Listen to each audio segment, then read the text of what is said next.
Hello, everyone, and welcome to SmashBox TV's podcast number 140 something or other. I think we're around 146. 146. Okay, that's what I thought. Terry Miller, the disc golf guy here in Utah. I'm in Ogden, and we're getting things started. A few technical challenges here to get going tonight.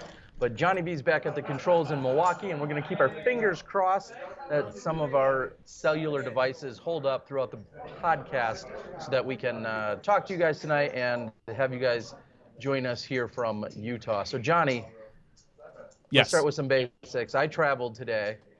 Chad and, our cameraman, Chad and myself, a couple planes, Denver over to Salt Lake City, got into town just to grab all of the podcast stuff out of the Pro Tour trailer to hustle back to Sand Trap here where there's some poker going on. And I think there's some food and beverage specials of sorts. But so it sounds like it's going to be a good night. What's going on back in Milwaukee? Nothing. It's really nice out. Our weather is fantastic. What did I do today? I worked. I found out my wife lost her job, and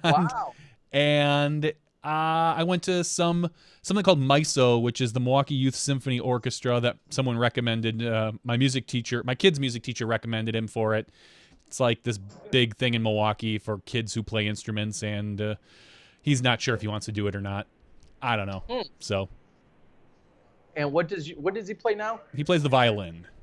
So, okay. And the funny thing is, like, it's a pain in the ass to try to get him to practice, but he enjoys playing, but obviously no one loves to practice, and I don't even know if he really likes the instrument, but he wanted to do it because all his friends were doing it, and then he turns out he's good at it. I don't know if he likes it though. I told him, I said, just because you like it, liking it and being good at it are two different things. So there's a lot of things that people are good at that they probably don't fully enjoy. So, yeah. And as I found out, my wife, she lost her job come the end of June. They're not renewing her contract because some change in position and new titles, and they're going to look somewhere else. So fear not, though. She has a job interview already on tomorrow. So we kind of had a general idea that things were possibly ending at where she's at, and she's been on the lookout, so we're pretty confident. She's a smart cookie, so, whatever. And you know what? If all else fails, we'll just full-time Smashbox, right? Oh, yeah. I mean, the tens of dollars that we pull down on a regular basis here should definitely keep you guys afloat. And for everyone out there, your wife, what did she do? She's got her master's in like special higher education. She's a special education director.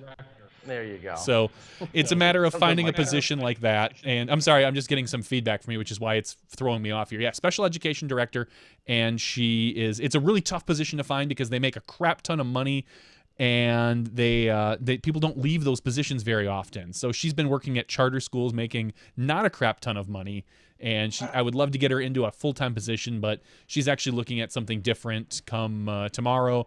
It'll be a different position, still with kids with special needs, all that other good jazz, but just out of the school districts. So we'll see. The board is saying, that there was briefly a little bit of echo, and that's probably what you said you saw and addressed. Yes? No? Maybe? I think just Skype is giving us a little feedback now and again just because of the delay and the speed. You're running into some internet issues there, so I think that could possibly see some issues for us now and again tonight. Yeah, well, I'm operating off of a basically like a MiFi type card that's actually plugged in, so it's not even as fancy as being wireless. And so we're doing the best. We thought that Sand Trap here was going to have the signal that we needed, but not quite enough. So then we went to backup plan, and the backup plan's just a tad better. So hopefully it should hold true for us throughout the night. There is rumor that we may see a few of our top players roll through here. If so, of course, we'll have them join us so that we can talk to them. I believe there was another function that's going on right now. I heard something about go-karts and laser tag and a lot of other more fun stuff than what I'm doing right now. So if we maybe get some tail end of that, maybe we'll have somebody step in and join us in a little while. So we'll see from there. But I think one of the biggest things here is we're in Utah. The Pro Tour is back on track. Not that it was derailed, but it was certainly at a pause there for pretty much the month of May. And now we're going to be back on track with everything for here at this event. And then it's going to take a little bit of a break until we go into kind of the second half of the year. But the World Championships is in between there and everything else. So good to be here. I think 2006 was the last time I stepped foot in Utah. So it's super good to be here. And I had about a 2-second view of the course as we had to pull into the Pro Tour trailer to get the equipment. And as everyone has told you, and we'll continue to talk about, it looked just gorgeous out there. So we're really, really looking forward to it. So, Seti says the volume difference between Terry and Johnny V is Terry is quite a bit quieter. I can turn up on my end, No. I nailed it on my side. No sweat. All right. So that's what's going on. I don't believe we have Dana here. I think they'd throw another technology wrench into things. So do we have any kind of updates or recaps from this last weekend, Johnny? Well, yes, as a matter of fact, we do. It was Memorial Day weekend, so we saw some. We saw a lot of events. It kind of felt like everybody was playing an event this weekend, other than me when I was looking online. But the biggest event that I think we saw this weekend was over in Finland. Which I don't believe they probably celebrate Memorial Day. It was the Westside Discs Teeny, T-Y-Y-N-I. I don't know how two Y's together is pronounced, so I'm going to say Teeny, because it wasn't a teeny event. It was in Helsinki and Sippo, Finland. They had, it was actually, it looked like it's a Masters event, but they had 73 Masters players. It's an A tier. Wow. Yeah, that's probably one of the biggest Masters fields. I'm sorry, 73 advanced Masters. Holy. Yeah. Normally our advanced Masters field in Wisconsin is about 5 to 8. So to see 73 of them, it was a fairly large event. Taking it down was Mike Harinenen. Tied. He won, but he tied with Mika Koljonen at 173. And the Masters women, there was only one of them. It was Susanna Lindqvist. So I'm going to leave it at that because I'd rather not massacre any names for our foreign friends. But congratulations, that was the A tier this weekend. Let me take a look at this one. Here we go. Here's the open side of the event. Juho took down the open field, followed up by Pasi Koivu. That was $1,000. Now, is it $1,000 in American money, or is that $1,000 in Finnish money? Usually the conversion is done by the time it's posted to PDGA. So, Okay. like for instance, when you and I were at Japan, and one of us cashed, I they cashed. did We the both conversion. cashed. We both cashed. What's that? We both okay. cashed. I didn't remember if you did or not. I was going to err on the side of not as frequent anyway. But the conversion was done there. So I assume any money that's won overseas, that's the good old US of A for you. But no, I think, and that makes perfect sense because It does, 'cause obviously most of our players are, of course, from the US. So it makes sense to have the conversion listed there online so that we know and understand and can convert. So, but yes, I would assume that is in US dollars. It's not metric. I don't know how conversions work. So anyway, so open women taking down the event was Susanna Virtanen, followed up by Soile M, and Virge Andre. So that was the open women. Congratulations, ladies and gentlemen, on your Westside Discs Teeny event stop number 4 over in Finland. We had go ahead, Terry. I was just going to say someone else, I'm sorry, I just saw it a moment ago. Someone said basically it's the Finnish GBO, which is is a really good probably analogy for those who have experienced how we've talked about the GBO and how the world has covered the GBO and the massive event that it is. So that sounds like it could be a great analogy. So thank you, Danny. Yeah, that's great. Thanks, Danny. I appreciate that. Other big events going on in the States now. We had the 2 days in May over in Spotsylvania, Virginia. That is a pro event. It is, hold on while it pulls it up here. All right, 2 days in May. These are names I can pronounce. Welcome to the... Elaine King is one of them. Well, Elaine King, yes. So Elaine King, we'll start with the FPO division. Elaine King taking down another victory. shooting a 10 over par, besting Becky Sondheim by 11 strokes, taking home $434. She shot a 935, 900, a 947, and capped it off with a 963 rated round. Congratulations, Elaine King, on another victory, keeping Schwebe at arm's length. Still the most winningest disc golfer. Even though, there's your segue, I think, did Schwebe win as well? I feel like I saw a Facebook post about it. Yeah, I don't know. If it wasn't a big event, I'm not going to dig into it for Schwebe. Sorry. Schwebe can come up on the board and let us know. We'll go into the open field. Tied for 4th place was Ricky Snap and Chris Dickerson. So congratulations, guys, taking home $436. 3rd place was Calvin Heimberg. 2nd place, Barry Schultz, who I saw got an ace out there, and I don't know if it was a legit ace. It was on Instagram. It looked like it was. It looked like it was all of about 120 feet through like these. Basically, they looked like the warm-up area at Rolling Ridge. Mm-hmm. It was a bunch of ridges like that into a room. So I don't know if that was a legit ace on the event or if that was just some sort of fun. Are you talking about the Tiki Aces? The Tiki Aces, yes. Is that what you saw? No? I did see the Tiki Ace. That's what it was. Okay. So was that part of the event? Because that's all over Instagram, and I've seen it on social media today. I don't know that.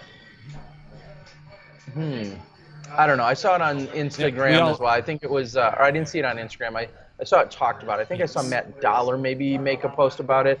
And honestly, I breezed right by it. I wasn't sure exactly who it was or what it was, but I thought it was on the little Tiki course. And I didn't recall that it was Barry. I thought it was someone else. No, it was definitely Barry Schultz. Anyways, winning the Blockhouse 2 days in May was Andrew Fish, coming back from shooting a 51 the first round. He was 7 strokes behind Barry Schultz after that round. Then he came back with a roaring 1060 rated round, gaining 8 strokes, so going up by 1, losing 2 strokes, so going down by 1 with a 52, and then finally besting Barry by 2 strokes in the final round, shooting a 1063 to get Barry Schultz by 1 stroke. So congratulations, Andrew Fish, shooting what is that average? 2 1060 rounds, 2,000 rated rounds. So yeah, she's shooting some 1030 rated golf. Not bad at all. Not bad at all. So $975. Congratulations, Andrew Fish. Very nice. On the women's side of things, one of the things that I love to see anytime there's a women's only event on the PDGA, it has a salmon, I wouldn't call it rose, it has a salmonish color where it's highlighted on the PDGA.com events page. And so if you go out there, you can see them right away. They jump out on the page. Zach Schaefer, your Pro Worlds TD, was hosting the Magnolia Open presented by Innova. He had 25 women come out, and Ashley Collins was your champion on the women's side. So I wanted to give a big shout out to that event. And then also Ladies First presented by Innova over in Knightstown, Indiana, hosted by Steve Boylan. Christy Moore, who was your runner-up at AM Worlds last year out of Ohio. Christy Moore was your champion, winning in the Pro Division, $340, and Melinda Ring on the Masters women's side. That's a name I haven't seen or heard for a while. She used to tour a lot more previously, but she won it on the Masters side. So very cool. Again, look for those events. Look for the ones they jump out on the page at you. If you can go out and help promote, bring any female in your life to go compete, those are some of the best places to do it, is to go to the women's only events. And if you're there and you can't compete for whatever reasons, make sure you step in and lend a helping hand. So pretty cool. All right, we have another. Marty Gregoire tells us technically the color is FFC0CB. So there you go. I don't know about that. It's pink. Just say it's pink, he says. I don't know about that. I don't think it's pink. Anyway, we have another event here in Lockport, Illinois, United States. A little closer to Milwaukee here. It features our very favorite Dynamite. It is the Clash at the Canyons. There were no FPO in this particular event. So I'm going to go, I'll fill a little bit of time with the Masters field. The Masters field, third place was Steve Hill. Second place was Tafe Hemler. And first place was Steve Finaris. What was that? Tafe Hemler. Was it? I don't know. It's Tafe. He's a master. I don't know him. So.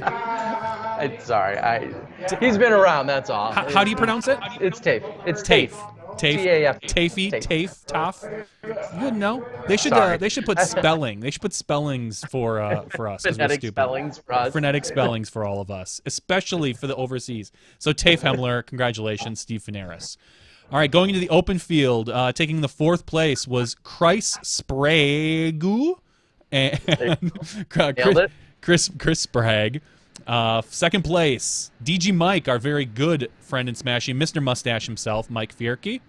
Tying DG Mike was Dynamite Vichy, taking home $600. And winning, the lefty himself, who gained a lot of momentum last year at the Disc Golf Pro Tour events early in the year, Alan Hermosillo. So, okay. Al Hermosillo, congratulations. Shooting a 29 under, averaged about, looks like 10-15 golf. So, not bad at all. Besting Dana by 2 strokes. A shout out, I think it was Casey that won on the advanced women's side. I know she watches, so shout out to her. All right, well, we saw also, no, I guess I'm thinking about this upcoming weekend. What I would like to real quickly talk about is Johnny Venor, myself, and Chad, who's also on our crew. None of us are eligible, or able, I should say, to compete this upcoming weekend because, of course, we're doing the Utah Open. But we're missing out on a very, very favored and beloved event back in Wisconsin. A huge shout out to Mike and Michelle Cousins over at Sandy Point Resort and Disc Golf Ranch. People have asked all the time, what's your favorite course? What's your favorite tournament? Arguably my favorite course in the world and one of my top 3 favorite tournaments in my life is this weekend. And I'm very saddened.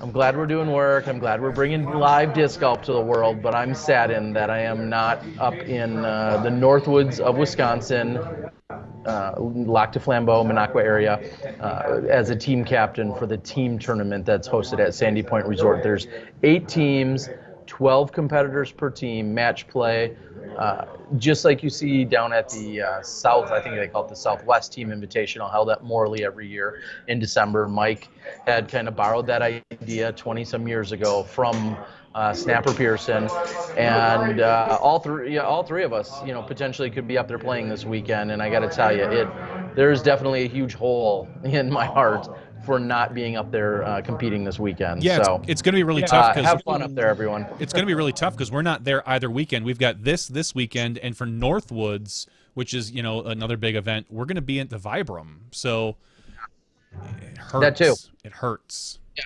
So when I talk about favorite course, that's one of them. Top 3 or 5 events of the year. That's also one of them, which is on Labor Day weekend this year, the Northwoods Open. So those 2 weekends, this will be the first time, I don't know in how many years, that I'm not able to make both of them in the same year, or I'm sorry, either of them. A few years ago, I had to miss the Sandy Point to do the Vibram. That was like way back in 2010, but it's a true heartbreaker. So have fun, everyone. We know there's a ton of people up in Wisconsin having a good time. There's teams that come over from Minnesota. There's teams that are assembled from all over in Wisconsin. There's some Illinois players that'll come up, and it's just one of the greatest places in the world to be, and one of the most fun tournaments of the year. So hope everyone has a good time. If there's ever a time where I talk about missing, if people say, do you miss playing disc golf, or how often do you? That was the one that you usually cared about the most every year, one of the few, and not there. So we'll move on, but have fun, everyone up there. It's going to be a really good time. Check it out, Sandy Point Resort and Disc Golf Ranch. So, all right. Well, what about this weekend, Johnny? Have you seen or checked out any of the featured card action that has been talked about? No. Oh, okay. Well, either have I. I heard, though, that one of the guys that's reemerged that we're seeing that's being talked about quite a bit, and it's obviously should be, as he's the third highest rated player in the world currently, and came off a solid Masters Cup performance, is Josh Anthon, and I believe he's already in town, and he's competing, and we'll be featuring him live on the opening round on Thursday. Yeah, I'm looking at the lead card right now because we have some inside privy information. It might Featured be card. the featured Careful. card. Whatever. It's leading our broadcast, so lead card. There you go. It'll be Ricky Wysocki, who's pretty good. Paul Ulibarri, who I hope picked himself. Jeremy Koling, the big germ himself, and Josh Anthon. Very nice. So it sounds like we've got a pretty solid card. I think we do. I think we're looking for we're going to look at a really good live round, assuming everything goes well. And I'm excited to see Josh live, honestly, because we saw him on the Spin TV coverage from last week or 2 weeks ago already. I think last week. And he looked good. He looked a little like he was limping a little bit, but I don't think that really affected him too much. So I'll be curious to see how he plays now that he's going back to back in big events, whether he can maintain that momentum. Yeah. Well, it will be fun to see. And Trevor on the board asked a very legitimate question, which is, how is the signal? With me getting into town today, like I said, we ultimately went right to the course, to the Pro Tour trailer, grabbed a handful of items so that we could pull up the podcast, and then I rushed right back over here so that we could get started, and we're even a few minutes late to that. So we're going to confirm the signal tomorrow.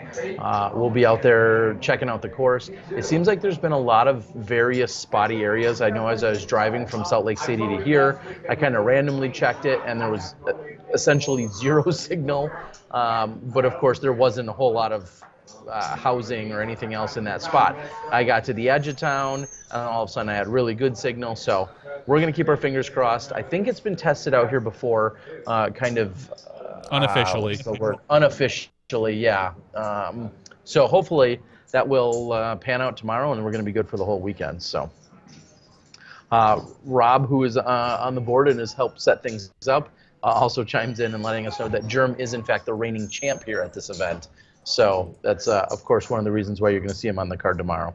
So Yuli's Picks segment, Nick is asking about that. We were hoping to have Yuli. Hopefully we'll be running into him sometime, maybe even tonight. If not tonight, I'm sure we're going to talk to him a little bit this weekend. And I know he's been traveling. He's been playing just about every weekend. I know one of the weeks he was sick. So we're going to have to get back on board with officially welcoming in, having him then talk about his picks, why he's picking who he is, and then we can see where he stands in the standings. So, and Rob is telling us that Verizon is pretty good at the course. So let's keep our fingers crossed on that for tomorrow. I'm pretty confident in what we have. I am too, actually.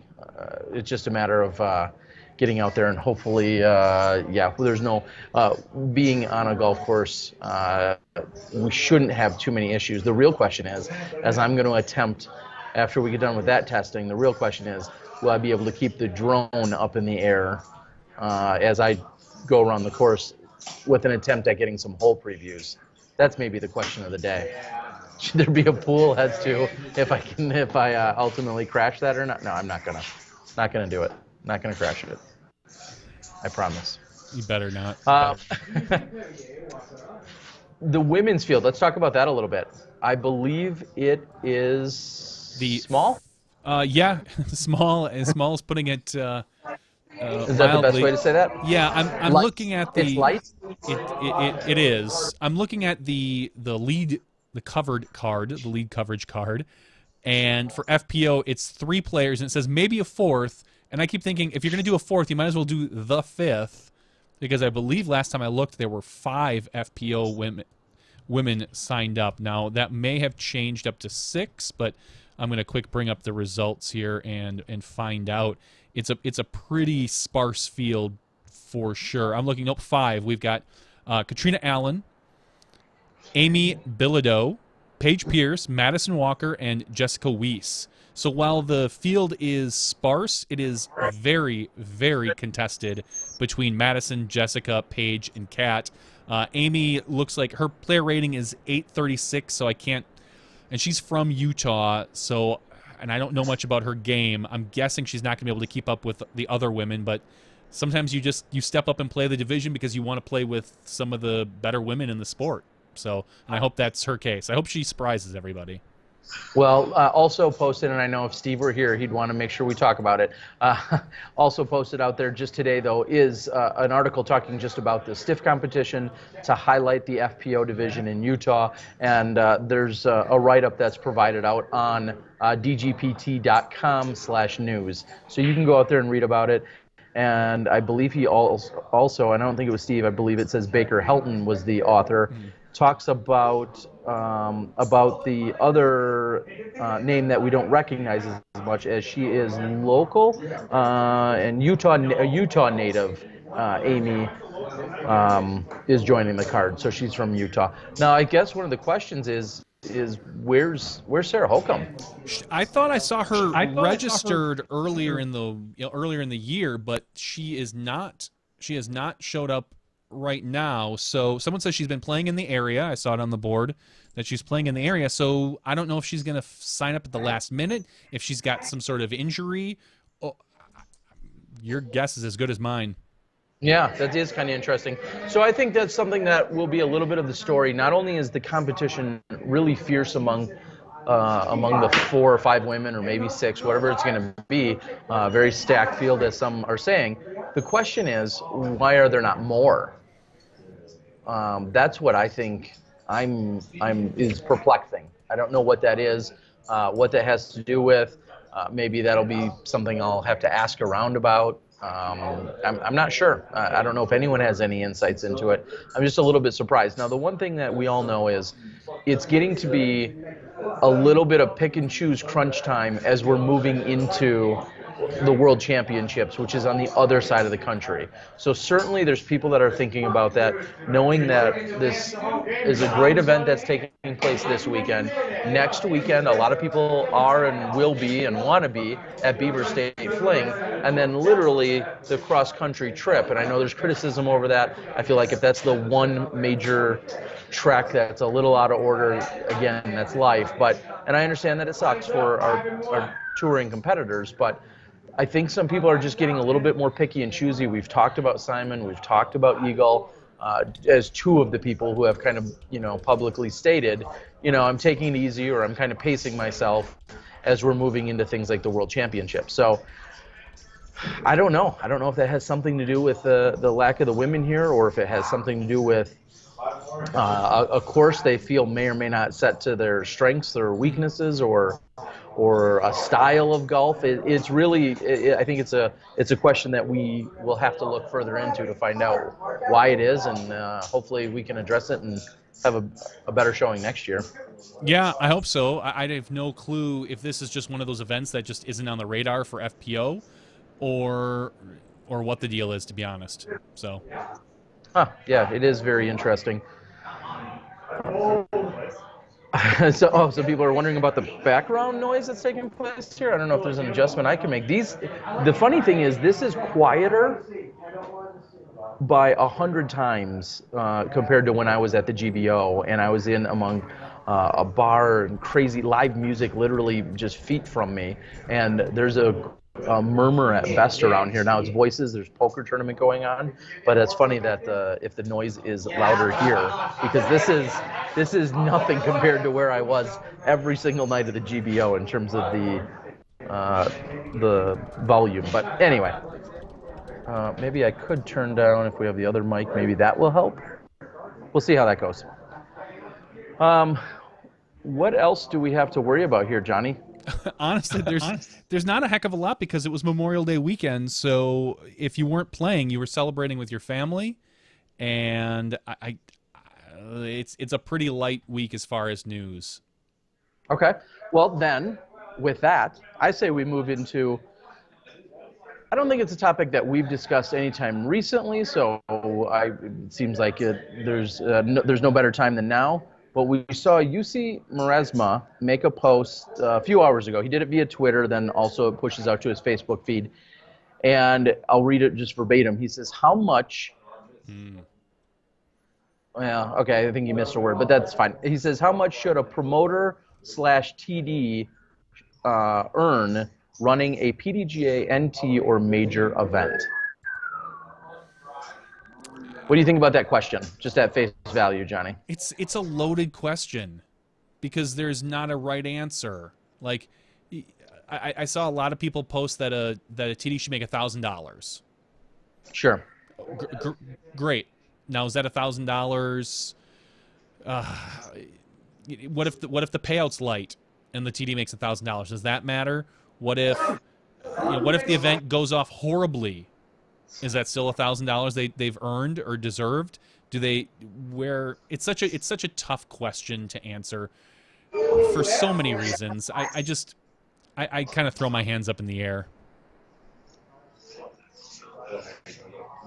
I guess maybe let's back it up a step further and say, should TDs be making money? I'll ask it generically. Should a TD profit or be making any money in hosting events?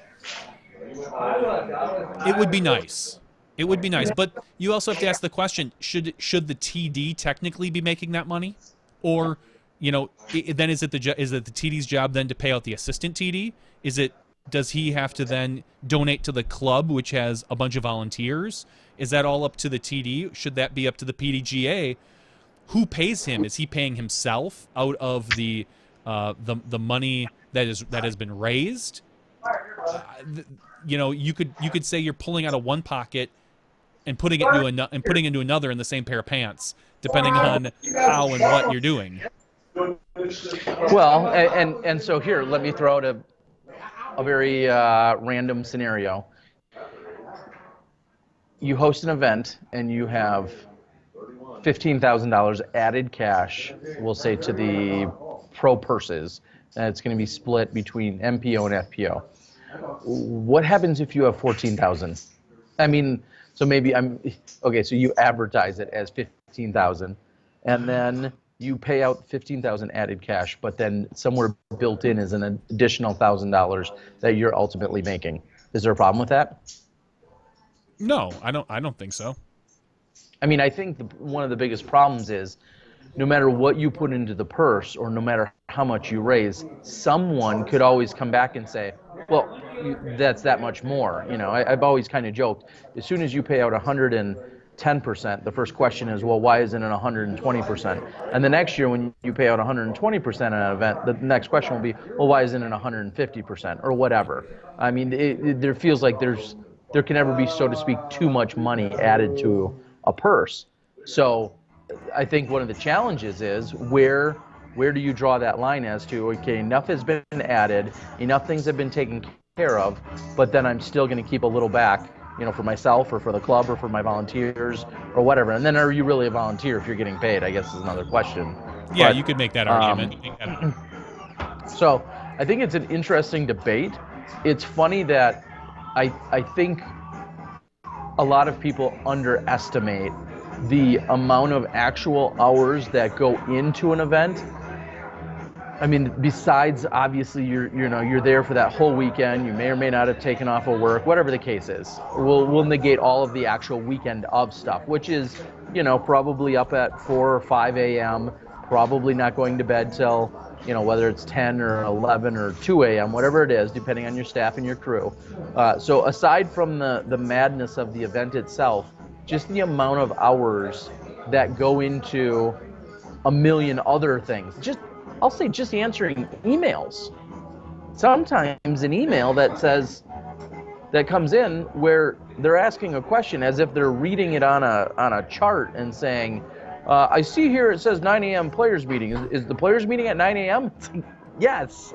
I mean, but you got to figure every single one of those people that send an email, whether it's an email or a Facebook or a tweet or whatever, however you reach out, or the phone call or the text, times 60 or 80 or 200 players, it adds up. So I think a lot of people don't think about the amount of hands-on stuff that takes place leading into an event, besides coursework, prep work, putting in tees, changing baskets, all that kind of stuff. So I don't know. It's an interesting question. We know that UC has very much been pushing things forward to be as professional as possible. His events show that through and through. And I don't think it's crazy to say, just like the Pro Tour, just like other events, I don't think it's crazy to say, yeah, I work this tour, I work these events, and I walk away with a salary. I don't think that's crazy. I don't think it's crazy how either. much. I think that if you told me that you were going to take a percentage of the money raised and that goes to the TD, whether it's 3%, 5%, 10%, I think I'd be okay with that. I don't necessarily know if it's a good idea to say a percentage of the purse, but maybe of the percentage of the money added.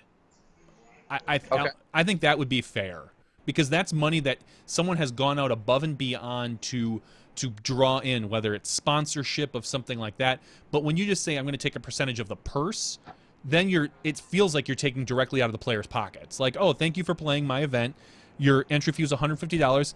I'll take $3 of that and put it in my pocket. And you could say that's fair. You're doing all the work for these players, but right now I don't think it would go over as well as if you said the money added to the purse. Just my opinion. Okay. Well, and as you're saying, and again, this is a no-win situation, because no matter how you look at it, everybody, good friend of ours, Bill Sherman in California, he was one of the early responses, and he said, just no, people shouldn't. That should be volunteers. And there was a very pointed response that came back and said, well, volunteerism is only going to get you so far. And we've seen our sport evolve from a handful of people that grew into dozens of people and hundreds of people, and some of our early pioneers and all the amazing, we'll say, forefathers that came before us. Mm-hmm. But we're getting to a point where we have literally thousands of people playing every single weekend. And as many of us know, whether you're Mr. Disc Golf or one Steven Story, or one of a few dozen people out there that are basically running tournaments as a full-time job and career right now. Mm-hmm. It's more than full-time work. And I'll throw my hat in that ring too. For a while, I was running anywhere from 10 to 15 to 25 sanctioned and unsanctioned tournaments in a single year. And of course, it's a full-time job when you're putting on that many events. And mine weren't even as good as a lot of these much bigger ones. I mean, there's a quantity over quality measure that a lot of people have to wrestle with a little bit. And I like to put on good, efficient events that frequently happened, but they weren't necessarily massive events. And some people have an exact opposite, take to it. But I don't know.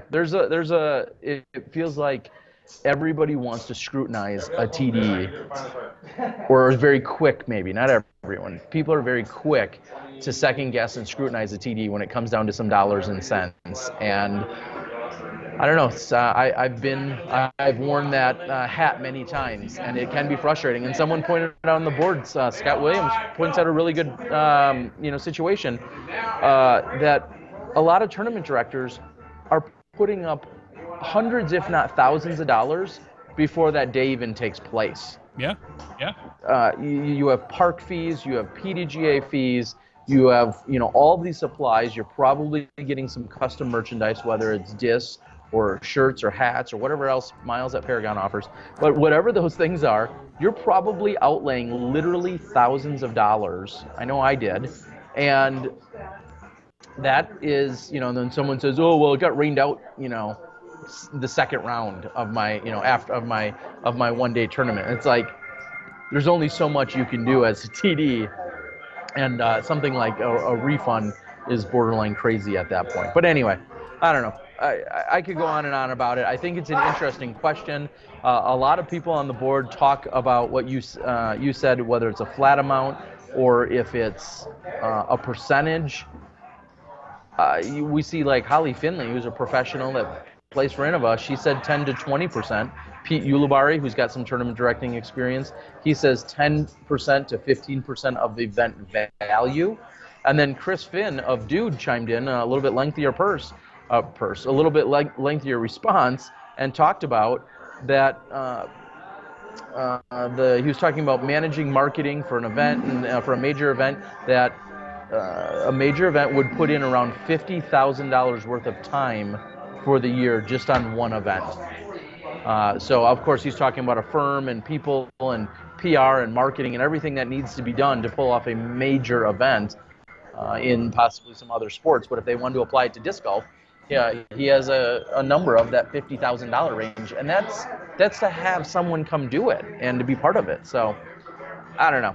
There's a great conversation. So go out there, follow along, take a look at it.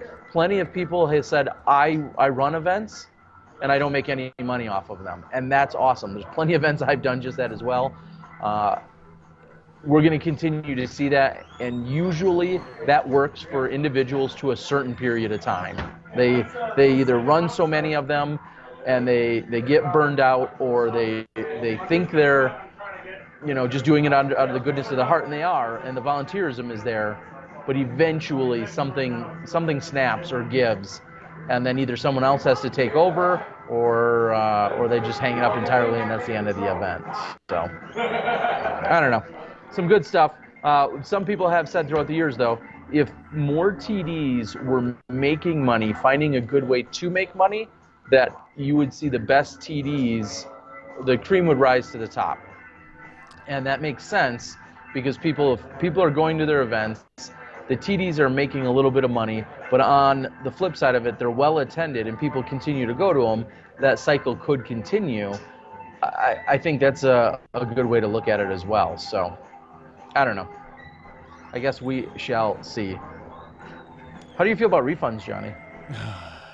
We're not going to talk about that. All right. Well, then maybe we won't talk about that. And Marty Gregoire is on the board from the PDGA. He's their media manager, and he states very clearly that you are, as a TD, you are welcome to take a fee. It's listed on the TD report. They just ask that you disclose of it. But as a TD, you or your club or your organization is eligible to take a certain percentage. If you've met all these other requirements, you're eligible to take a certain percentage in terms of an organizational, tournament director fee. So that's something to think about. Most TDs forego that, and I don't say that because they should necessarily, but they do. Most TDs say no, I'm not going to do that. For a great example, at a C-tier tournament, the TD is only required to pay out, for instance, 85% of the actual net purse, and most TDs pay out 100% or maybe even more depending on the event. So Chris asks if the TD reports are publicly available or available publicly. No, I don't believe they are. When you're done running a tournament, you have a certain amount of time that you are then required to submit the TD report to the PDGA. If you have a specific question about it, maybe you played in it or maybe you feel like you were wronged, you could contact the PDGA. However, before you do that, make sure you do your homework. Do the math, ask some questions. Don't just come to them and say, oh, well, I feel like this was wrong. You do all your math, do all your homework. I have a lot of people, I'm the state coordinator, so a lot of people come to me and say, I played in this event and this is what happened. And I'll immediately say, well, what was your entry fee? What was the sanctioning of it? What was your player pack? All those types of things. I ask all of those questions, and then I usually will take a look at it, and I'll be like, that looks totally legit to me. Well, it just seemed like, last year we got 4 discs in a player pack, and this year we only got 3, plus a free lunch, and a hat, and 2 minis and 4 stickers. But anyway, it just didn't seem like I got enough. I got ripped off. Now, not really. Now you've run a ton of events. Is there any reason why the TD report shouldn't be public upon request? Is there something in there that our players don't have the right to know about? I mean, I'm all about transparency usually. Just like if the TD takes a cut, I think it should be out there, should be known probably. Sure. I don't see why there wouldn't be a reason, whether it's, hey, the park cost $500 to rent, and I had these expenses and this and that. Sure. Is there a reason that you can think of that the TD report shouldn't be public? The only reason, and this is, I'm going to date myself a little bit, but the only reason selfishly that I didn't like it many years ago necessarily what I wouldn't want Ed. So when you pull up the TD report, thanks to the PDJ and Chuck Kennedy and a bunch of other people who made it so it wasn't just a hard copy thing. So you pull up the TD report, usually in Excel, and it's got anywhere from, I don't know, 8 to 10 to 15 tabs on the bottom, just like a regular spreadsheet in Excel. And there was always a tab that they requested that you filled out that talked about your sponsorship. And selfishly, this is totally selfish, and I'm sure there's another TD out there that felt this way. I hated the idea of saying, I got this company to give me this amount of money, especially in a competitive TD world, because what I didn't want is another fellow TD to possibly go hit up a company or even make a comparison. And maybe companies wouldn't like that.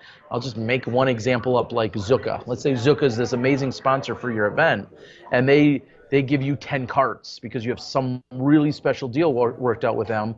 It may be awkward when then Zucca works with another event and they provide 6 carts to them or 22 carts. I don't know. And that's all a fictitious situation, hypothetical situation. The point is, that would be the one thing that I personally was always a little protective of. Other than that, I don't care at all. And I think you're spot on that there wouldn't be any reason why they couldn't potentially share it. I can't think of one. Maybe Marty from the board. I don't know that there's any real. I mean, there's nothing personal in there. Again, maybe it could be stripped down, and there's a section on there where you have to fill it out if somebody wasn't a PDGA member, and then you have to fill in all their information. I wouldn't want everybody to have that. If you didn't play, some 10-year-old wasn't a PDGA member. I collected $10 from them because they played rec, and now their information is in this TD report that the whole world could see. But so, I mean, you strip down a few and you get down to a few of the very specific tabs. Yeah, I think that could be shared. Okay, I don't see why. I have no problem either way. I was just curious on your perspective, seeing as how many events you ran.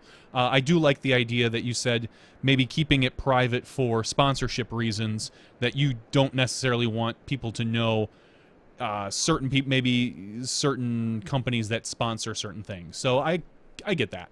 That would be one thing, and then somebody else, Tyler Durden on the board at least, also has a very I was going to say similar, actually a very different and almost opposite reaction, saying running a tourney is a private business as far as I can see, nobody's business as far as I'm concerned. And that's some could make that argument as well. If you're putting on an event and if you're getting people to come, sure, you're always going to have somebody second guessing something, but there's no reason why you're entitled. There may not be a reason why you're entitled to that. Let's put it this way. You go sign up for your local bowling league, your local bags league or tournament. You go sign up for the Boston Marathon, and you say, "Hey, I'd like to see your books." Do they owe that to you? I don't really think so. I'm at a bar and grill right now. Hey, you guys are hosting Tuesday Night Darts here. I'd like to see all your books. The difference is that now if they were hosting a Tuesday Night Dart League and everyone's putting money in and you're expecting something out of it, I would think that they should show you the quote unquote the books for the Dart League, not their whole books for their whole business. No. Now, would it be different if you started up an LLC or a business to run events specifically? Then you could run into some privacy issues. I don't know. It's a really interesting question. Yeah, I totally agree that. I have been now incorporated as a business since 2001. I've run tournaments that have been, like I said, PDGA sanctioned, non-PDGA sanctioned, and I've always felt like that has been how I run an event. They're also made to some degree be some I don't want to say proprietary, but there may be a secret sauce. There may be a hidden secret. There may be whatever that's particular to either my event or the way that I do things. And that may or may not be something you want to share with someone. I guess it depends on exactly what information you're asking for. And I mean, because I feel like the information, here's what I'll say. The information's out there. You know how many people played in the event. If you go to a PDGA event, you know how many people played in the event. You know how many people they paid out. You know what the entry fee is if you click once or twice to find what the entry fees are or were. From there, I mean, that's a good start. That gives you a really good idea. Now, you may or may not know what they paid for a park fee. You may not know if they had a Wisconsin tour development fee that they had to pay. So there's a few details you may not know, but I feel like you've got a really good start that's already public. So Chris on the board says these need to be there needs to be checks and balances on this stuff. Not all, but some.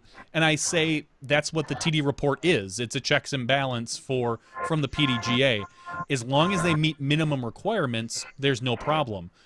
In your local area, you may not like a particular tournament director, or way things are run, but what they're doing is probably, quote unquote, by the books.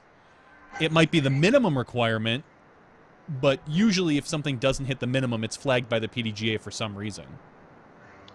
Well, another good example. Well, here's another analogy. Is Tom McManus, who's played a ton of events, PDGA 1276 out of Illinois, says, if you go to the grocery store and you buy, I'll say toilet paper, I'll throw that one in there. You buy toilet paper and a candy bar, you don't get to say, well, how much did you pay for this candy bar? What was the chain that it came from? Did you adhere to all the local laws? Like, there's so many other things that you're not privy to. No, but some of those things you can look up. You could look up whether or not they have specific adherence to certain laws and licensing, and what their Better Business Bureau rating is and things like that. But no, you don't get to see profit margins and stuff like that. Yeah, well, I don't know. There's a lot of different ways to look at it. I feel like I almost went back and forth with myself. I contradicted myself. There's the big word I was looking for.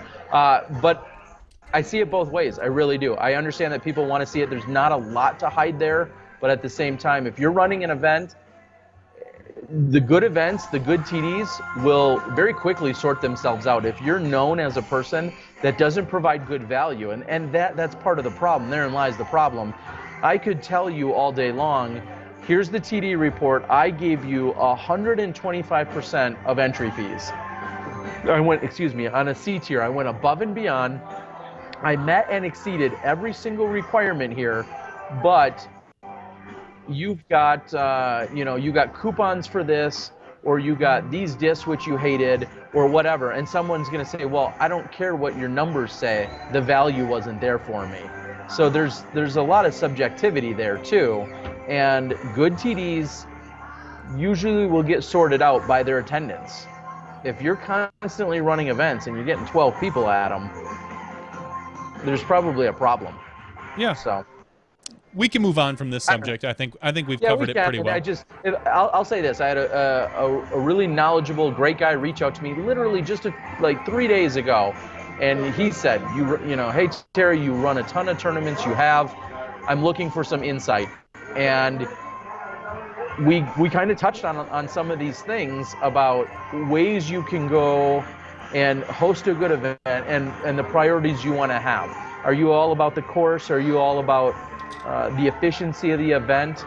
Are you all about the add-ins, the add-ons? So maybe you don't get a major player pack, but instead you got lunch and dinner, as the tournament wrapped up.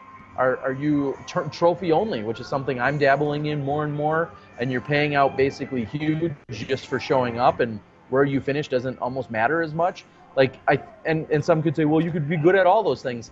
You're going to be better at some of those things than others, and you really need to focus on what kind of event you want to have and what kind of event you want people to come to and enjoy. Sure. And then try to hone in on that, because everybody offers a different experience for the dollars, and you have to decide and commit to what you're going to do and hopefully provide and execute your vision. And hopefully it's well received, because Johnny, you and I have been to enough events and enough TDs that work really hard but still miss the mark because they focused on this versus that. And I think that's a huge consideration. So ask around. Yeah, maybe someday we'll do an entire podcast on tournament directing. So There could be, yeah. I feel like that could be like a weekly show, even if you really want to get down to it. That could be a weekly show. We don't. On its own. All right. Worst topic ever. Next to women's tees. All right, Chris Durkins, glad that you're here for us, pal. Is this Seth, who is now a partner in crime with us here, that's on the board? Is there a conversation to be had there, Johnny? Maybe Seth could chime in on the board and let us know what he knows regarding the Disc Golf Pro Tour and some other news. I know he's out there. We are seeing a few days ago, Disc Golf Pro Tour brings on new social media coordinator. And the second I read that, I'm like, oh, God, I'm in trouble. I'm going to get yelled at now. There's things I'm going to have to adhere to and extra stuff we're going to have to do. Uh-oh. So as announced on the 28th, out on Disc Golf Pro Tour, the author was Steve Dodge. I was wondering if he was going to tell him he had to write his own article right away.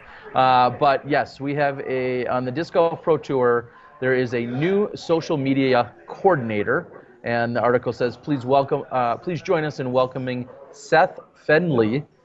He'll be the new coordinator. He started disking in 2006, joined the PDGA in 2013. He was the team captain of the Arkansas State disc golf team during the 14 and 15 seasons. Him and his wife spent their honeymoon volunteering at PDGA Worlds in 2016, wow. Which then they're crazy in a good way. And he is the media coordinator for TEDx Markham Street. So there you go. So welcome, Seth. I see you out on the board. And anything you want to add or chime in, we'd love to hear it. I'm not sure where you're at the moment. I'm guessing you're back in Arkansas. But if not, we'd love to hear what you got going on.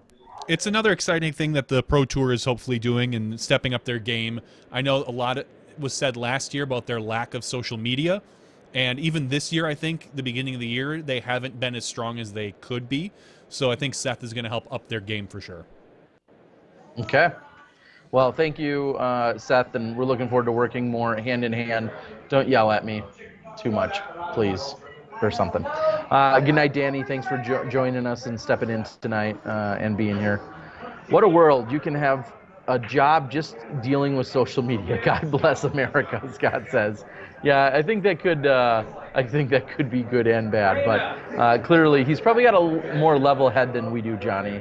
So hopefully a little bit more patience and level head as we move forward into the season.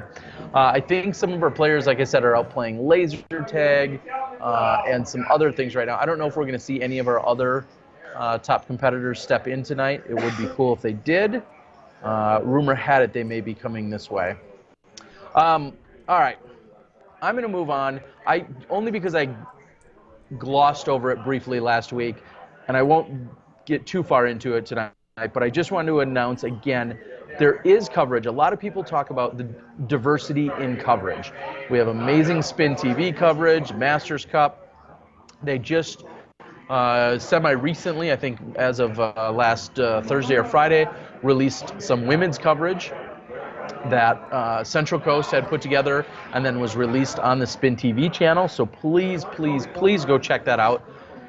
Looks like it's been pretty well received, which is great to see. So there is women's coverage from the Masters Cup that's out there.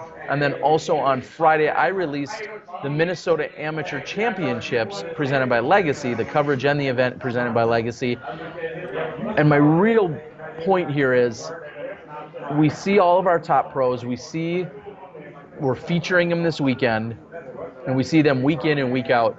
These are some great opportunities to see maybe people you don't necessarily know or recognize. Maybe they're our next up-and-comers, or maybe, like I said, on the women's side, we're seeing just more women's footage in general, so we can, see their games and how they attack courses. So go out and please watch the footages that are out there. and don't be a jerk about it. It's so many people love to criticize. As soon as the top 4 players in the world aren't on their screen, they think everything else is lesser, and I just couldn't disagree with that more. So go out there, take in some additional coverage. I think the timing of it is great because now you have something new and different to watch for a few days as we move into Utah, but it's out there. Women's coverage with Spin, as well as the Minnesota Amateur Championships. So thank you to Legacy for that. All right, I'm going to move down on the board and see if we have anything else coming in. What are you seeing on the board here, Johnny? Not much. Seems like it's a little bit slow here tonight. Yeah. Okay. Funky Town says, man, it's great seeing new golfers. I couldn't agree more, and maybe I'll beat this example to death, but it was that Minnesota Am Championships in 2014 where I had originally met Jordan Castro, and then he went on to be a finalist at Worlds, tied going into the final 9 at the Amateur World Championships, and now obviously he's a touring professional, and we see and hear from him every day or every weekend on social media and beyond. So great chance to go out and see some new players and have a little bit of diversity out there.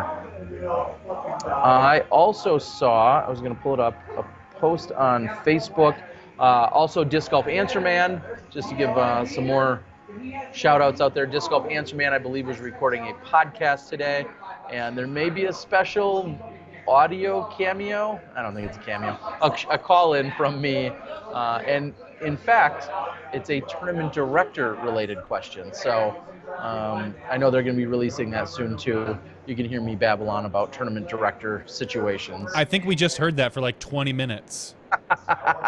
That's a good point. But this one's different.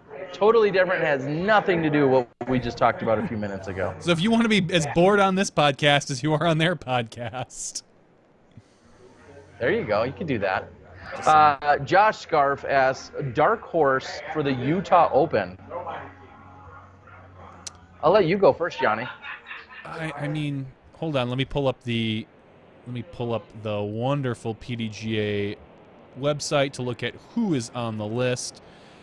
Ooh, and I'm going to leave a tease out there. I think there's going to be some new technological advancements this weekend that we're going to be testing out, but that's as much as I can leave out there for a teaser.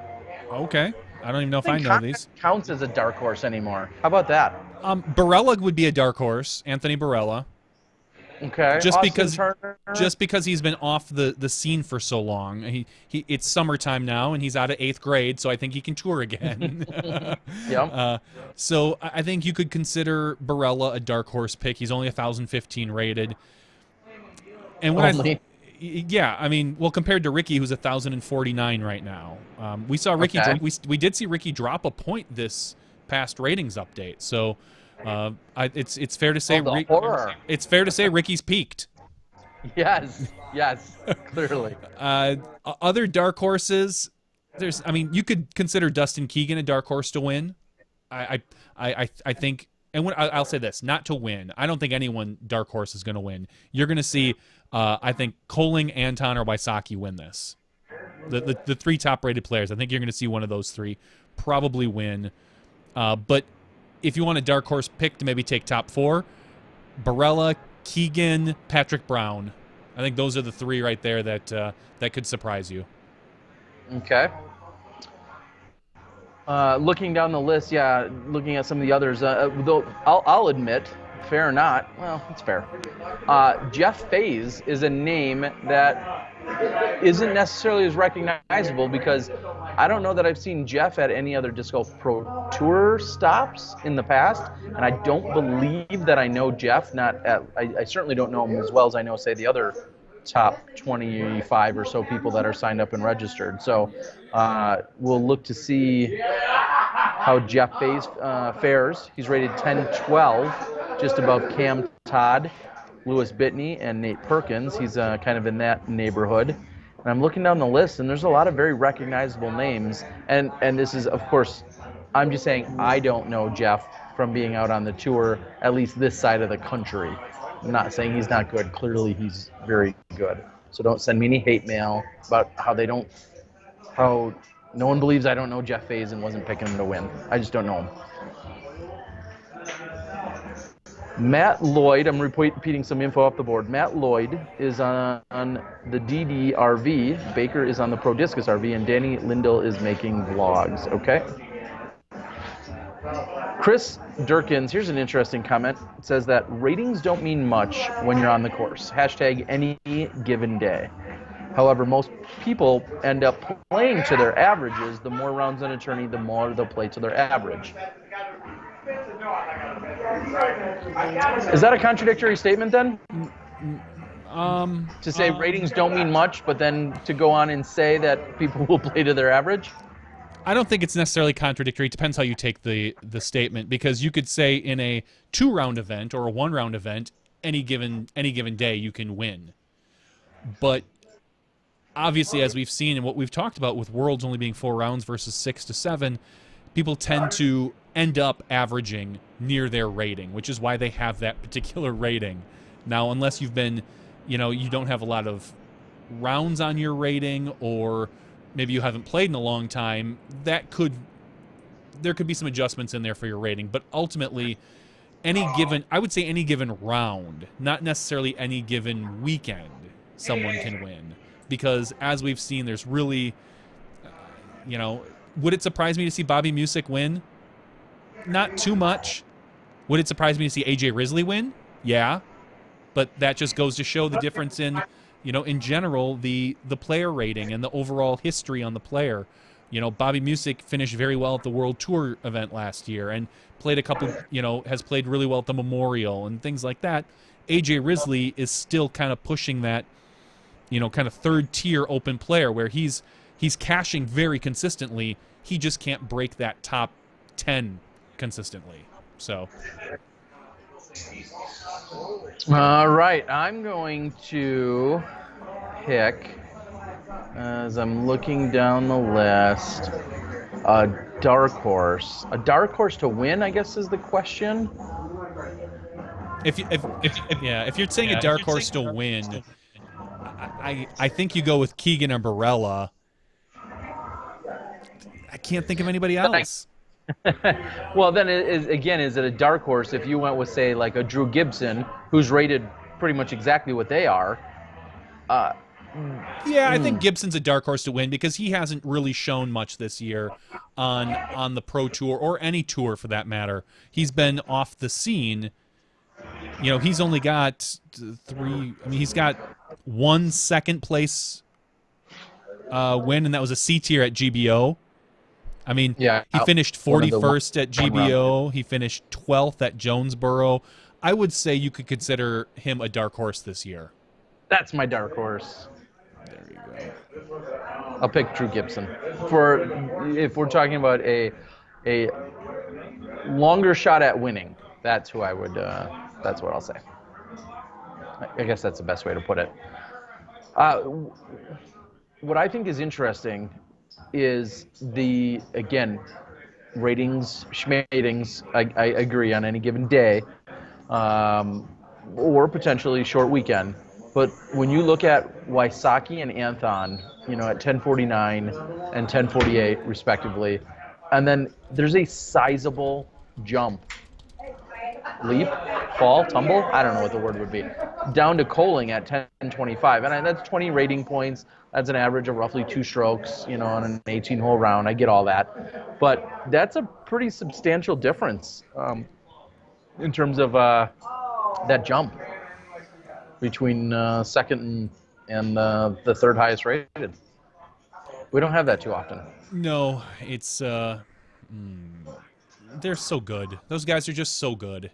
I'll be curious to see what Anton's rating does over the next 3 months. If we see it dip from his 947, is that what it is right now? 940? 48, I think I just saw. I'm sorry, 1048. 1048. No, sorry, yeah, 1048. If we see it dip down to a 1030 because of just knocking some rust off, or if he is going to continue playing at the level he is capable of just out of the gate.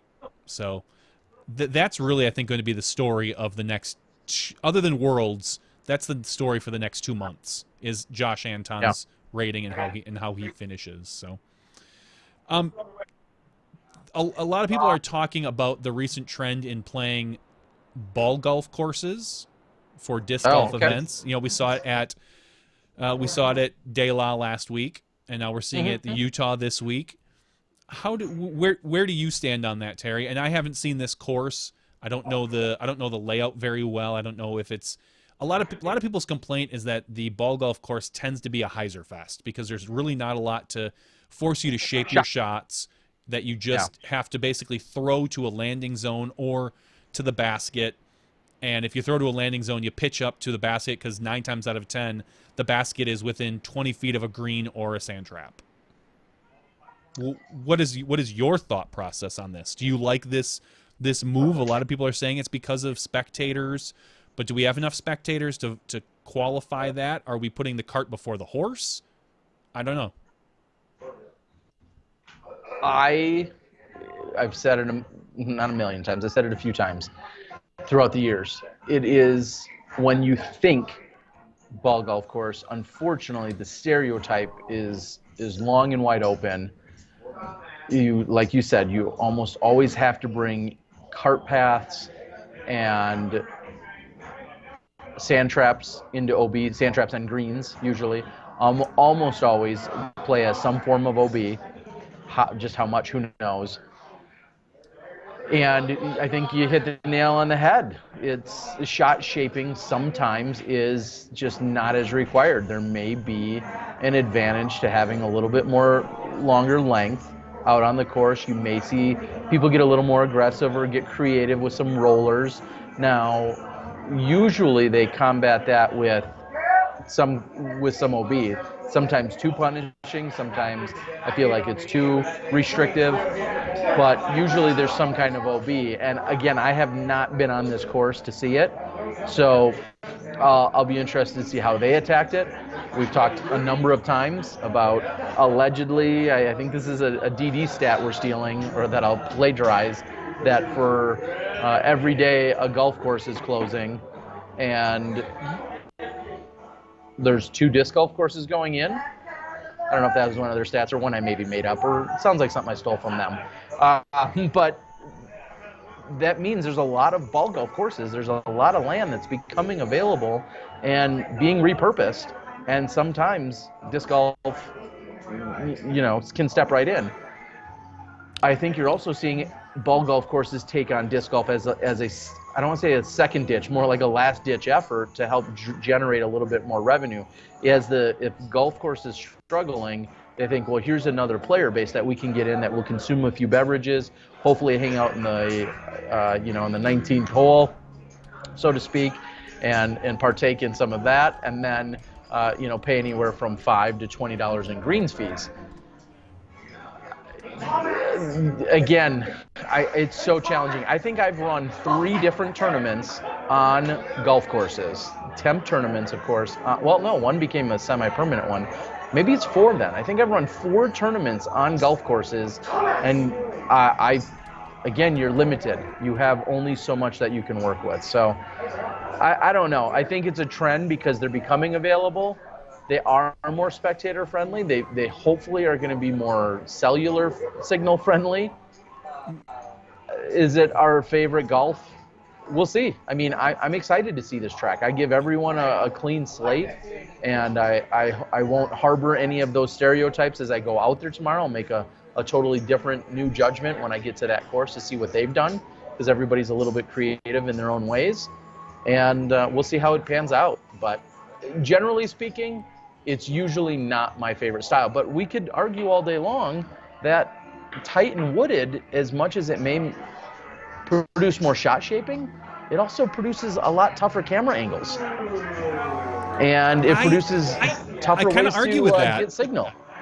The signal I can't argue with. I mean, we know that once we get in the woods, we can run into signal issues. But when, for certain shots in the woods, you and I kind of all know where the players are going to throw it. It's easy. It's almost easier to say, okay, I know they're going to take this gap. I know they're going to take this gap. We know where to put our cameraman. When you run into an open golf course, our cameraman is making an assumption on where these players approximately are going to land, how they're going to throw it. They could take a completely different route. You know, so I don't necessarily know if it's easier to shoot on ball golf courses versus wooded courses, but and I think don't mistake me when I say that I don't like ball golf courses, because I do. I think they add a different aspect to our game. I just don't like them solely usually for an event. If that's the only course you're playing, the rounds can get a little repetitive and somewhat boring. Now, I don't want to say anything before the Utah event because I haven't seen the course. And, you know, we could be coming out of the weekend saying, oh, my God, look at this course. This is how you design a ball golf course. You know, you're using all the greens.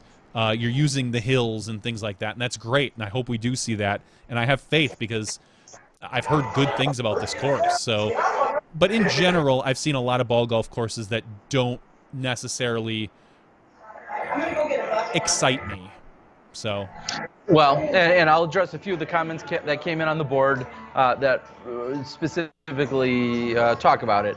Trevor Hook, one of our favorite Smashies out there, says that's one of the attractions that he had to playing disc golf, is that he got away from the wide open spaces and the perfect grass and all that other stuff. He got away from that to be in a little bit more rugged terrain, and I understand that. And then someone else had talked about Ian Anderson, referencing him from Central Coast. And there is a fine line, because it was said that he likes filming in the woods. I don't mind filming in a tight wooded course. I'll just say that live's more challenging. More challenging, I'll say that. A, live's more challenging, not just because of the actual signal, but B, we have to worry about filling the time. And here's the classic scenario. Someone, you know, you're playing a 600-foot or a 700 or 800-foot par 4. It's got a narrow fairway, and 3 of our best players on the planet pipe it straight down the center of the fairway and execute nearly perfect shots. The problem is when the person, the 4th person on the card. You can just say it when Simon does it. No, when someone shanks one and hits super early, now we got to go to that spot, and then they're in an awkward position. We're probably not getting a great angle on them. Then they're going to have to throw some kind of trick shot or miraculous shot to try and make their recovery, which is going to be both hard for the throw and the catch. You're not there to see exactly what's going on, so you're trying to pick the best possible angle. And then as they move down the fairway, and you have these people maybe going at 3 or 4 different places. One's left, one's right, one's dead center short, one's dead center long.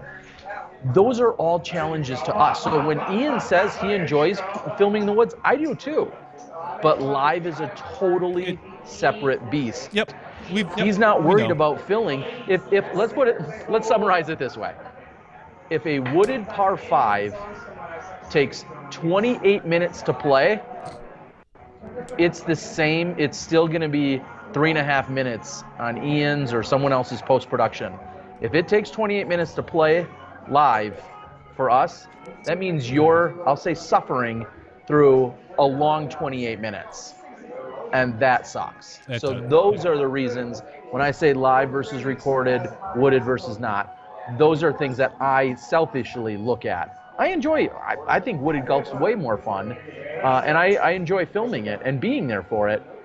But when you're trying to fill the right time and get cameramen in the right spots, and then someone hits an early tree and you're trying to commentate on it, it's harsh. It is difficult. So it's a different beast. Let's talk about the other big discussion on the board right now, and we can talk about the greens fees. Specifically at Maple Hill, moving up to $20 a day for a weekend day at Maple Hill. Do you think? Yes. Do you think $20 is too much to pay for a day of disc golf?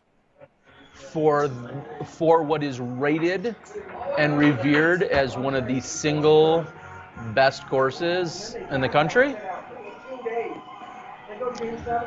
No. And here's the beauty of it.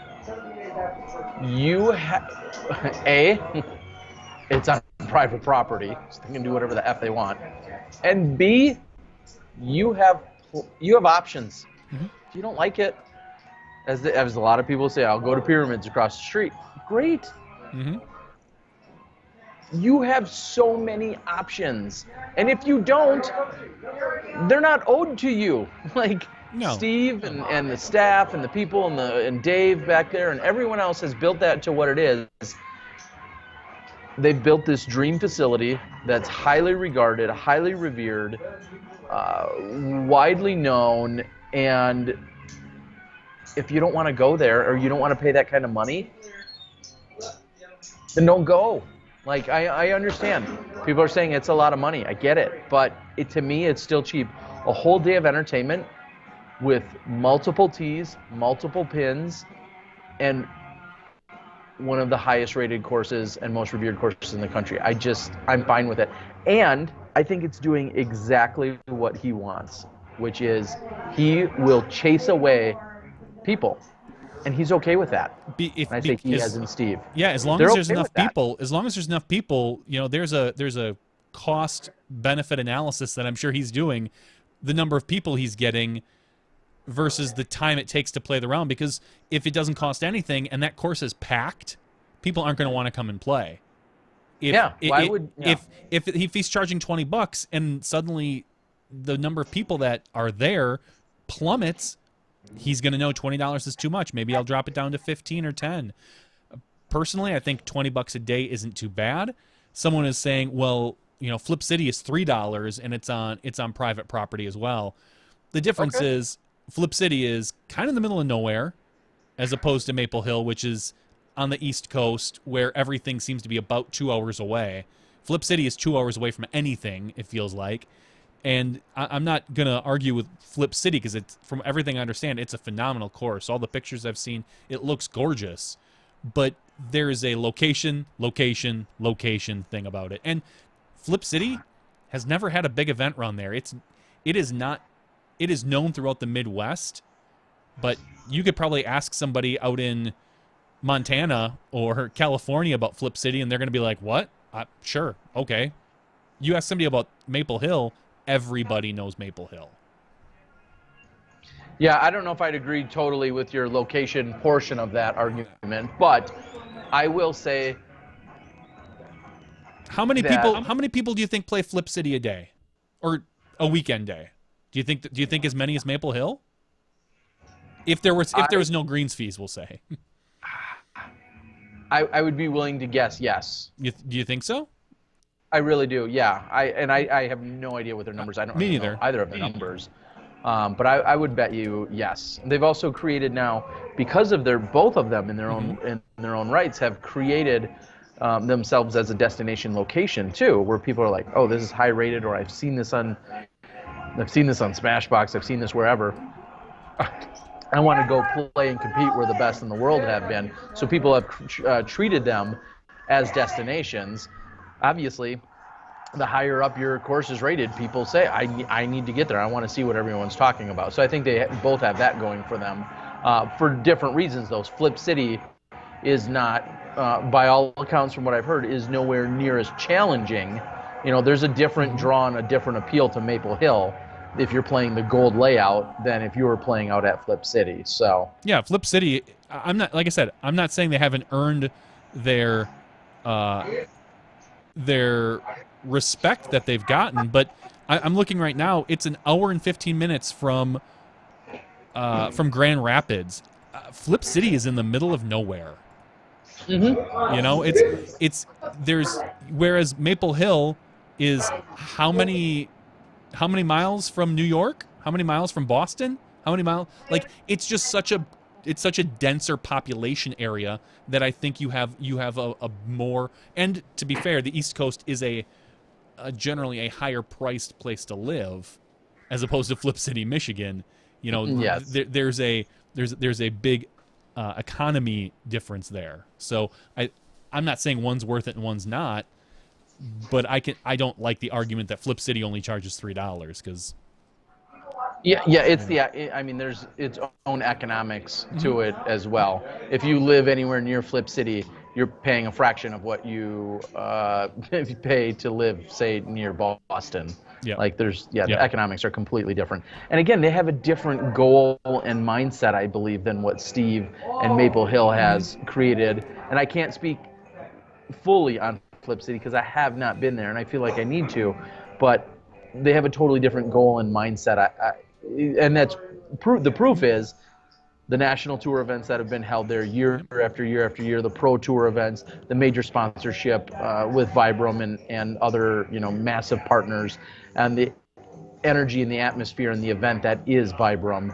It's you can't compare to what Flip City has going on a very I know they have some events there, but we'll say for the most part a much more recreational, relaxed environment and atmosphere. So I don't know. I'm a fan of it.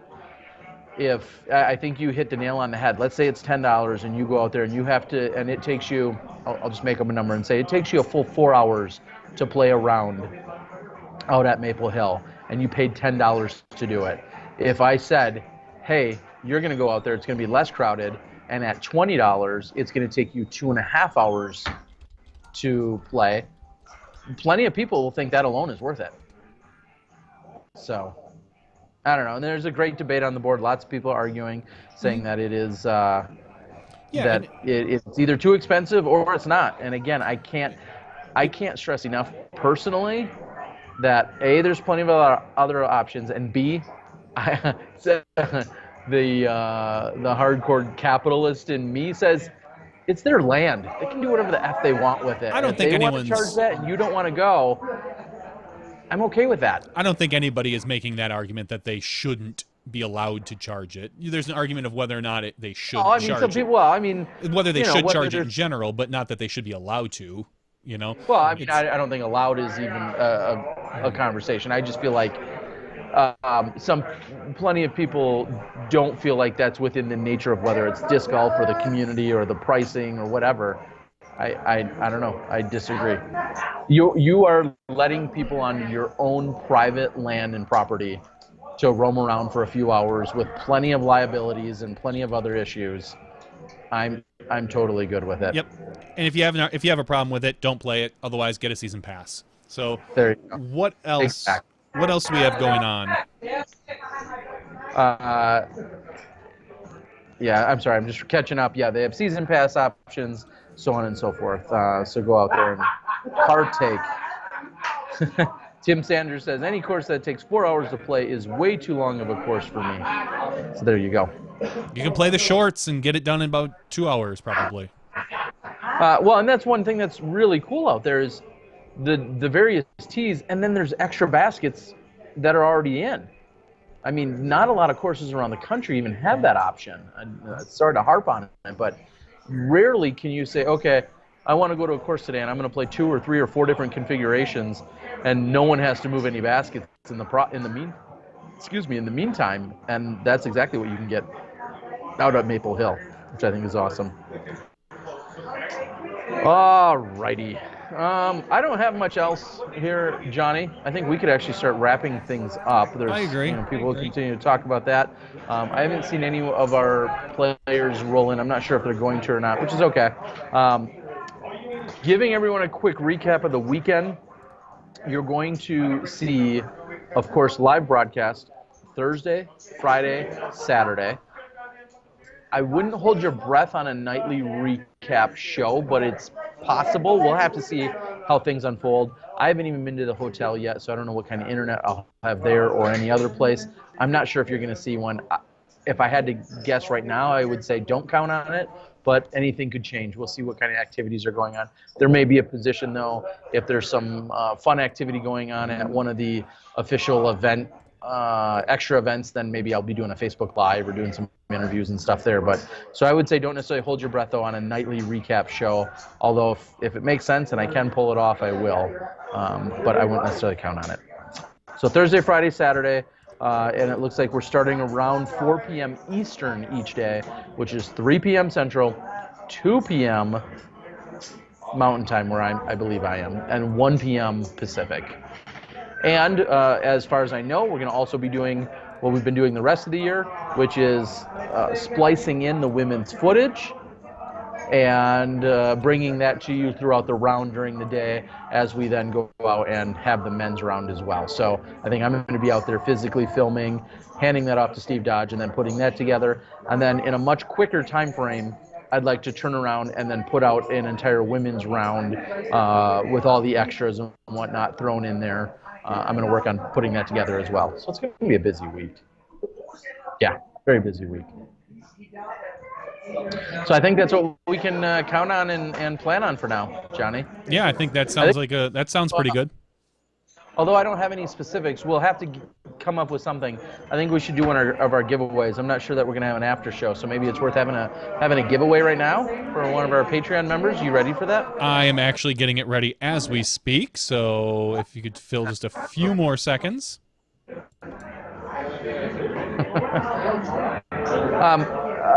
As you're doing that, I'm going to sidetrack for just one quick moment. And whoa, something's going on. Here's what I'd ask somebody to go out and do, and I don't know which resource you'll use, but as we talk about the top-rated courses in the world, I would love somebody to quickly go out and Google it. I don't want to bring down my system.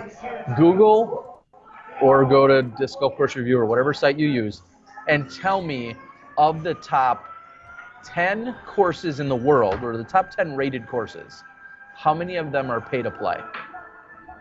And then maybe it'd be interesting to say out of the top 20 as well. But out of the top 10 courses in the country or in the world, tell me how many of them are pay to play. And I think there's your answer.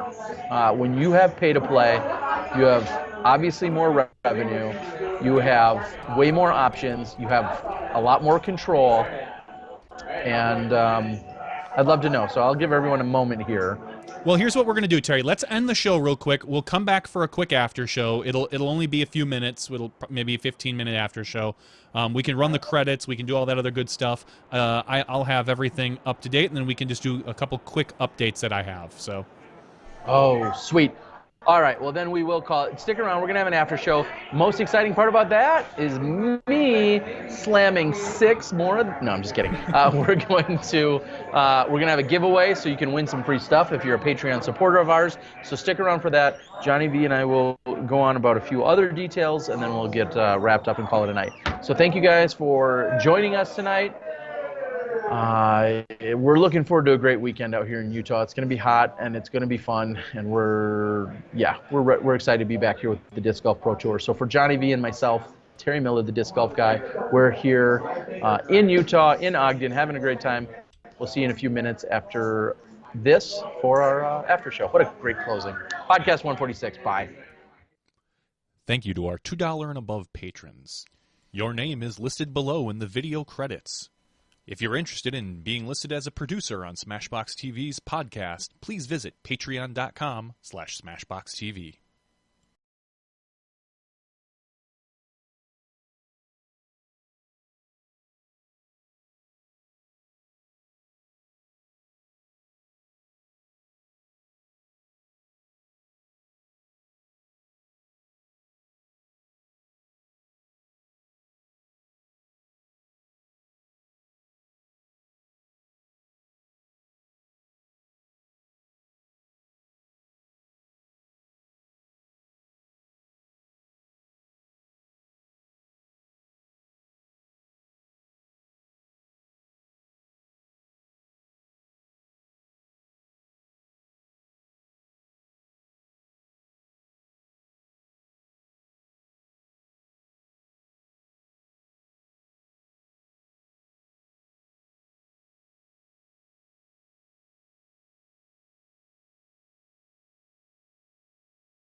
Hello, everyone. Terry Miller, the Disc Golf Guy, along with Johnny V. We're here for podcast number 146.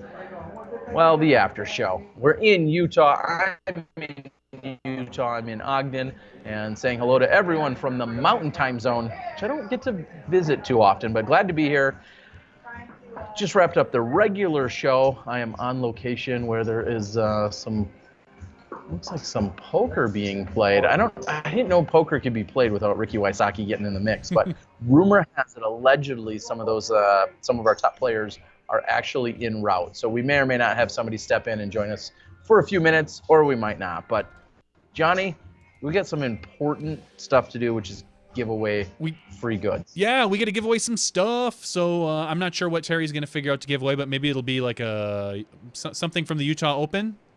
Either there, or I've got a bunch of good stuff at home that I can pull from. All right, we'll figure out some piece of plastic, and I've got some plastic, and you won't complain about it because it's free plastic. So once again, if you want to be part of the Patreon weekly giveaway, you can sign up at patreon.com/SmashBoxxTV, patreon.com/SmashBox with 2 X's TV, because as Terry says, you can never have enough X's.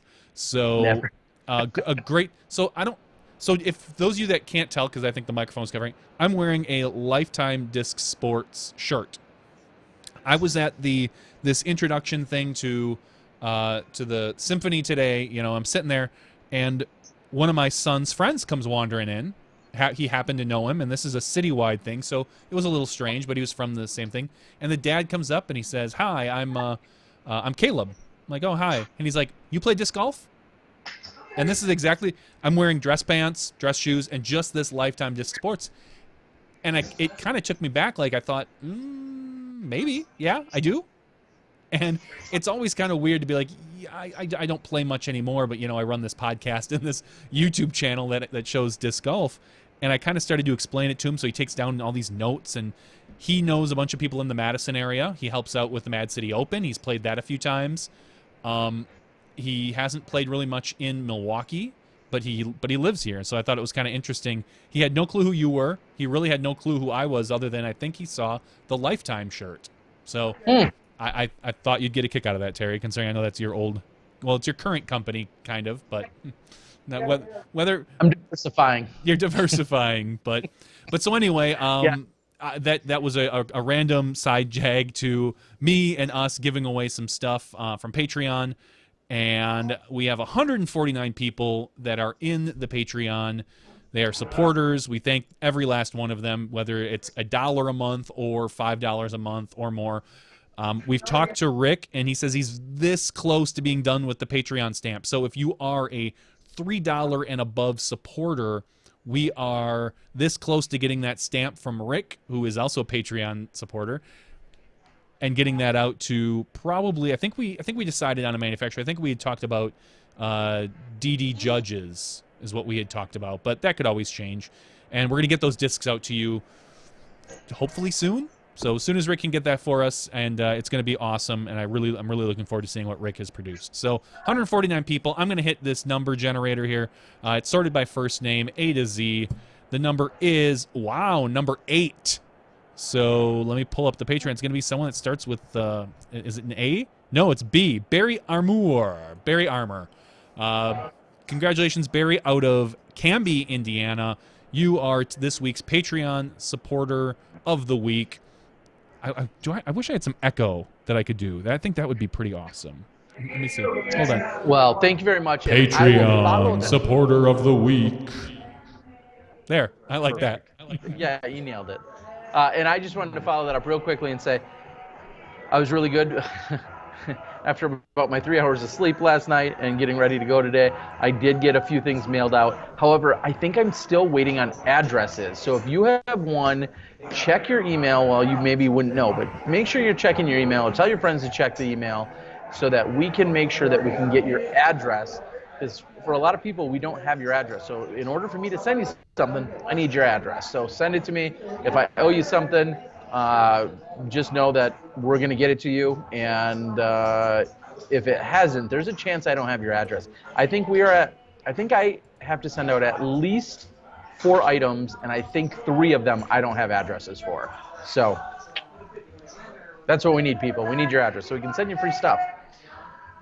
All right, Johnny. Well, as we closed out the show, we were talking about, one of the conversations in the regular show was about pay-to-play courses and what the right fees are or aren't, and what are worth it and what's not. My question as I closed out the show was, of the top 10 rated courses in the country, how many of them are pay-to-play? Because I think there's going to be a correlation here.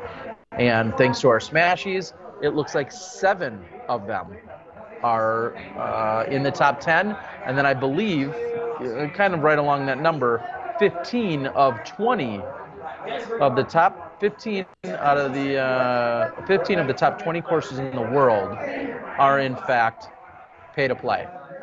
So if you do the math, you'll realize that, and then there's probably a huge fall off shortly after that, that our pay to play courses, again, they have so many advantages. That money, that capital, can be, and hopefully, and probably, is being reinvested back into the course. And whatever they do with it is up to them. And if they're not reinvesting it and their course goes downhill, well, then it won't be rated as highly. But pay to play is generating better courses more often.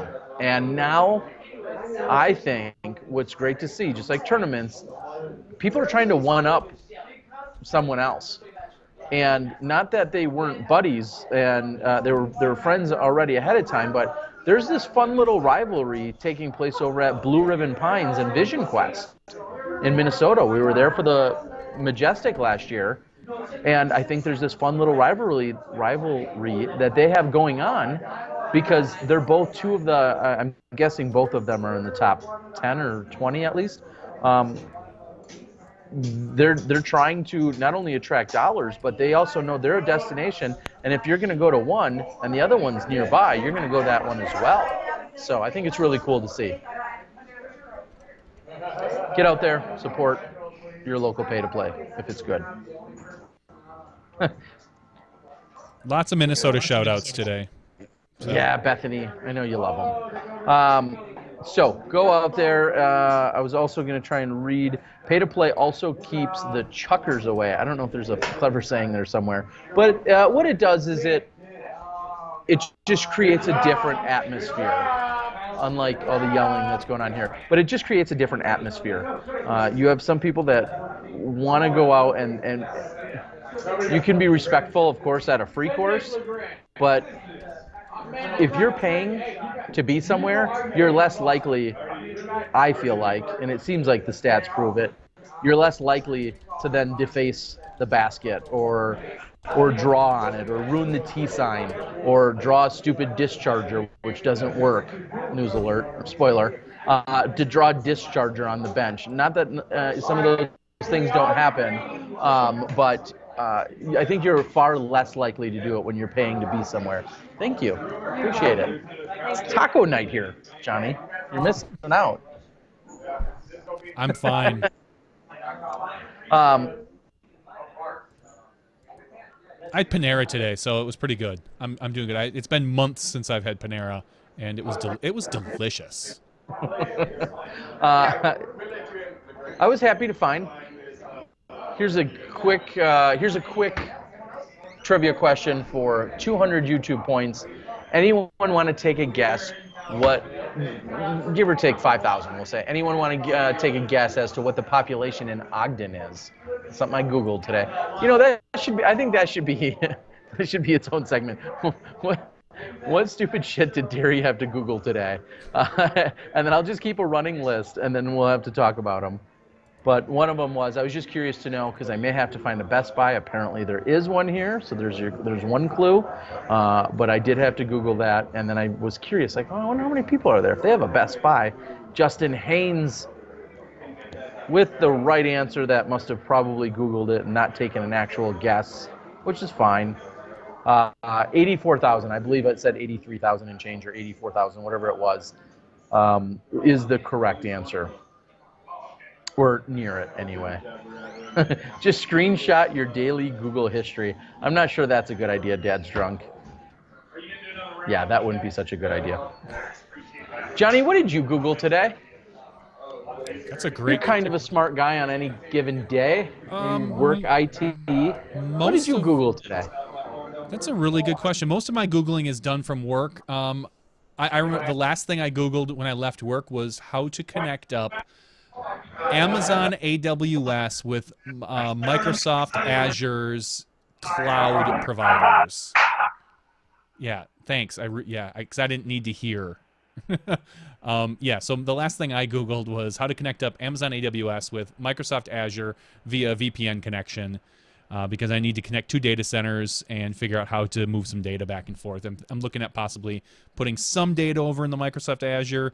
We use Amazon AWS actually for SmashBoxx here. That's what hosts our Wowza server, which helps distribute all sorts of stuff to all the different places. So that's kind of what I did today.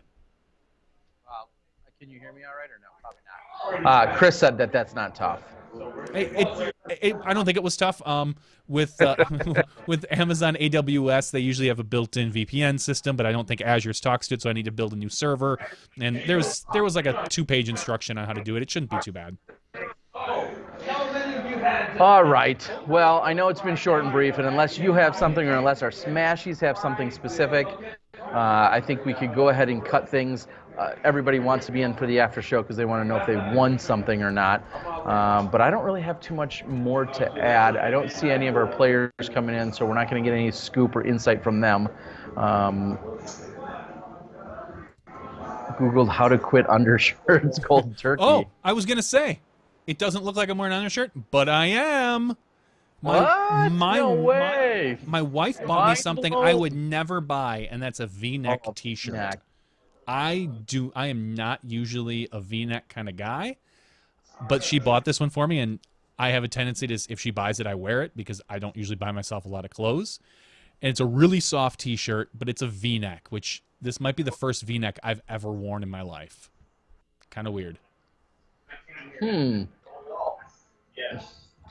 So here's what I'm going to Google. Percentage of men who wear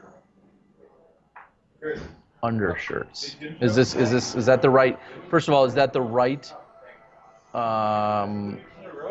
format? You think, Johnny? Maybe. I don't know. Okay. Yeah. So it looks like in the first thing that came up talks about this guy's asking basically the same question. All right, so that's no good. I think this is something worth getting to. Someone's here on Gentleman's Gazette. I feel like this is a very formal, the ultimate undershirt guide for men. Okay, there are pros and cons. This is apparently, and of course we do not have the time. I'm going to save this and go out. This is a 13-minute video that talks about, I'm assuming, all about undershirts. This is under Gentleman's Gazette. So Johnny, I've got some work to do. You guys can go out and find it for yourself. But I'm going to have to do some research, and then we'll be able to speak a little bit more eloquently on the subject next week. You do that research. I will. I'm going to watch a shirt or a show or a video about gentlemen's undershirts. Yeah, okay, maybe I won't. Good night, everyone. Nick says, looking forward to the Utah Open. Thanks, Nick. Sorry if we chased you off with undershirt conversation. Johnny, this will be the final call. We'll give you guys 60 seconds. Unless you have something interesting that we need to discuss, this will be final call from the board. And Ronald Harkey, I think I have your address, but if not, now I do. So I appreciate it. Your GBO disc will be going out to you when I get home.